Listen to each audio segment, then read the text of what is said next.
शिक्षा मित्रों का मामला 100-200 का नहीं बल्कि 1,70,000 से अधिक शिक्षा मित्रों का है। संख्या के लिहाज से भी सोचिए कि यह कितना बड़ा मामला है, मगर इसका समाधान क्या होगा किसी को नहीं पता है। पिछले कई सालों से लगातार ये शिक्षा मित्र धरना कर रहे हैं कि इसका हिसाब लगाना भी मुश्किल है।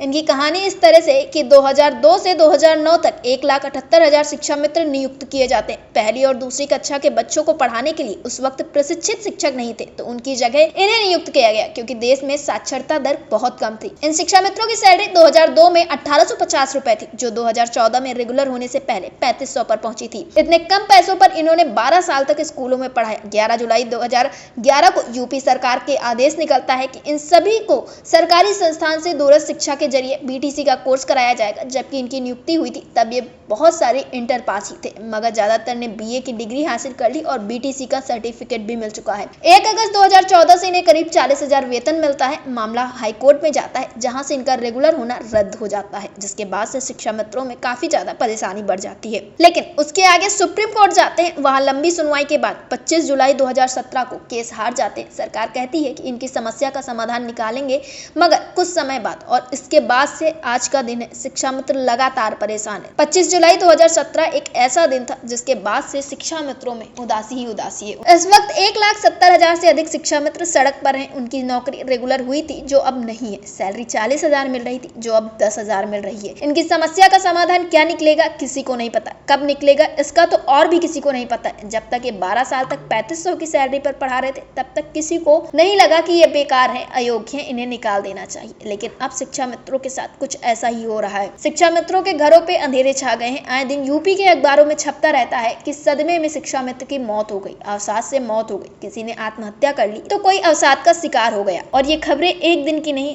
हर रोज की हैं। हर रोज एक न एक शिक्षा मित्र अपनी जीवन लीला को समाप्त करता हुआ नजर आता है, और जिससे सिर्फ शिक्षा मित्र का नहीं बल्कि उनका पूरा परिवार जूझ रहा है और काफी ज्यादा परेशान है। फिलहाल इन सारी चीजों पे शिक्षा मित्रों का क्या कुछ कहना है, आप सुनिए।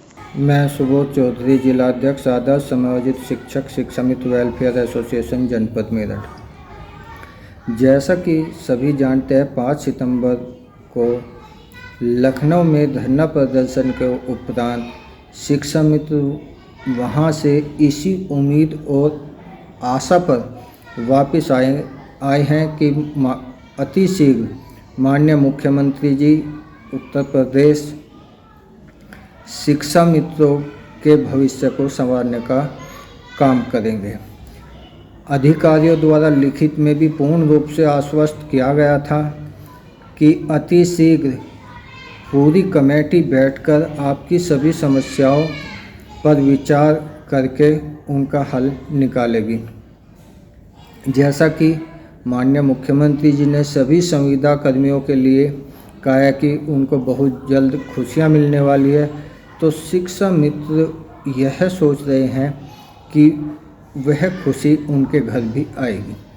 अभी भी आदर्श समायोजित शिक्षक शिक्षा मित्र वेलफेयर एसोसिएशन प्रांतीय अध्यक्ष श्री विश्वनाथ कुशवाहा जी, प्रांतीय महामंत्री श्री उमेश पांडे जी, एवं सभी जनपदों के जिलाध्यक्ष निरंतर प्रयास कर रहे हैं। उसी क्रम में आज जनपद मेरठ के जिलाध्यक्ष सुबोध चौधरी और जिला महामंत्री मोहम्मद शहजाद राष्ट्रीय लोकदल पार्टी के प्रांतीय महासचिव रणवीर दहिया जी से उनके आवास पर मिले। उनसे माननीय मंत्री भारत सरकार श्री जयंत चौधरी जी से मुलाकात कराने का अनुरोध किया और अपनी सभी समस्याओं से उनको अवगत कराया। यूपी में ऐसा कोई नहीं है जो शिक्षा मित्रों की समस्या से वाकिफ न हो। कई सांसदों और विधायकों ने इनकी समस्या के समाधान के लिए पत्र लिखे। 2017 के विधानसभा चुनाव में भाजपा के संकल्प पत्र में लिखा कि प्रदेश के सभी शिक्षा मित्रों की रोजगार को 3 महीने में नियोजित तरीके से सुलझाया जाएगा। लेकिन 2017 के विधानसभा चुनाव से 2024 के लोकसभा चुनाव भी हो गए और 27 का विधानसभा चुनाव फिर से आने वाले, लेकिन अभी तक इन शिक्षा मित्रों के लिए कोई रास्ता नहीं खुल पाया है। सरकार बनने के बाद सुप्रीम कोर्ट का फैसला आता है, में भी इनकी नौकरी निरस्त हो जाती। 18 सितंबर 2005 को बनारस में प्रधानमंत्री नरेंद्र मोदी अपने भाषणों में ये कहते हुए नजर आते हैं कि शिक्षा मित्रों की जिम्मेदारी उनकी जिम्मेदारी है। लेकिन प्रधानमंत्री बनने के बाद तो वो भी जैसे शिक्षा मित्रों को भूल ही चुके हैं।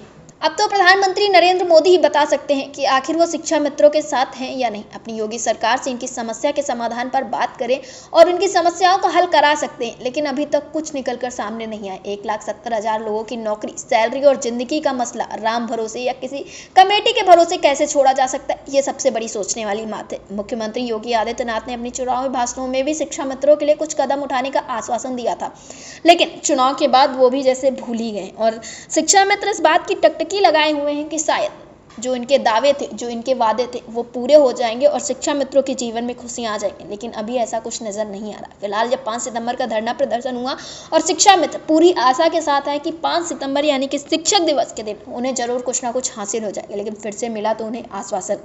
शिक्षा मित्र फिर अपने अपने घरों को लौट गए और 5 सितंबर के बाद से फिर से लगातार रोज अखबारों में हेडलाइन बन के आ रही है कि आज शिक्षा मित्र ने यहाँ पे अपनी जीवन लीला समाप्त कर ली, तो कल शिक्षा मित्र ने स्कूल में जाके अपने जीवन को समाप्त कर लिया। इस तरह की खबरें रोज निकलकर सामने आ रही और शिक्षा मित्र काफी ज्यादा हताश है, काफी ज्यादा परेशान है। लेकिन इसके बाद अगर बात करें हम लोकसभा चुनाव की, तो लोकसभा चुनाव में एक छोटा सा अंश दिखाया शिक्षा मित्रों ने अपनी ताकत का, जहां पे लोकसभा चुनाव में भारतीय जनता पार्टी का ये सोचना था कि वो भारी बहुमत से जीत हासिल करेंगे, लेकिन ऐसा कुछ हुआ नहीं। उनकी उम्मीदें पूरी नहीं हो पाई और अब आने वाले हैं विधानसभा चुनाव, जिसमें सरकार को इस चीज का खतरा हो सकता है कि अगर शिक्षा मित्रों की समस्याएं हल नहीं होती हैं तो शिक्षा मित्र अपना दमखम जरूर दिखाएंगे।